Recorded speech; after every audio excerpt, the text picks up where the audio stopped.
আসসালামু আলাইকুম। আমার থাম্বনেল এবং টাইটেল দেখে এতক্ষণে জেনে গেছেন আমি আজকে কি বিষয় নিয়ে আলোচনা করব। বড়দের চুলকানি হলে কিন্তু আমরা যে কোনো ধরনের মলম বা চুলকানির ওষুধ কোনো চিন্তা ছাড়াই খেতে পারি। তবে ছোটদের ক্ষেত্রে কিন্তু আমাদের অনেক সতর্ক থাকতে হয়, কারণ ছোটদের চামড়া কিন্তু বড়দের চেয়ে অনেক বেশি সেনসিটিভ। ফলে তাদের ঔষধ নির্ধারণের ক্ষেত্রে কিন্তু আমাদের সতর্ক হওয়া অতীব জরুরি। আজকে আমি যে মলমটা নিয়ে আলোচনা করব এটি ম্যাকোনাজল নাইট্রেট বিপি 2% এবং হাইড্রোকর্টিসন বিপি 1% দ্বারা তৈরি। এটার নাম হচ্ছে ফাংজিডাল এইচসি ক্রিম। তো হাইড্রোকর্টিসন আমরা সকলেই জানি এটি কিন্তু একটি স্টেরয়েড, আর স্টেরয়েড কিন্তু অনেক সেনসিটিভ, বিশেষ করে ছোট বাচ্চাদের চামড়ার ক্ষেত্রে কিন্তু আরও বেশি। তবে এই ফানজিডাল এইচসি ক্রিমের মধ্যে কিন্তু হাইড্রোকর্টিসন বিপি যেটা, এটা খুবই লো গ্রেডে দেওয়া রয়েছে। এটা ব্যবহারের ফলে বাচ্চাদের কাজ করবে ভালো, তবে স্কিনের কিন্তু কোনো ক্ষতি হবে না।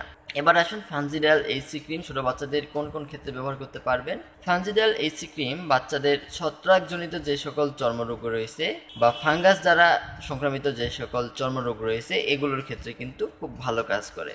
যেমন ধরুন, যে সকল অংশ বাচ্চাদের বেশি ভেজা থাকে, যেমন রানের চিপা, বগল, এই সকল জায়গাতে কিন্তু চর্মরোগগুলো ও ফাঙ্গাসের আক্রমণে বেশি হয়ে থাকে।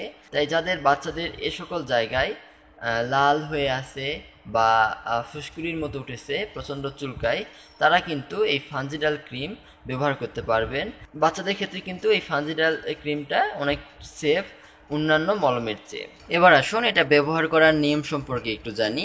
এটি ব্যবহার করার নিয়মটা কিন্তু অন্যান্য মলমের মতোই খুবই স্বাভাবিক। বড়দের এবং ছোটদের ক্ষেত্রে কিন্তু আলাদা ওইরকম কোনো নিয়ম নেই।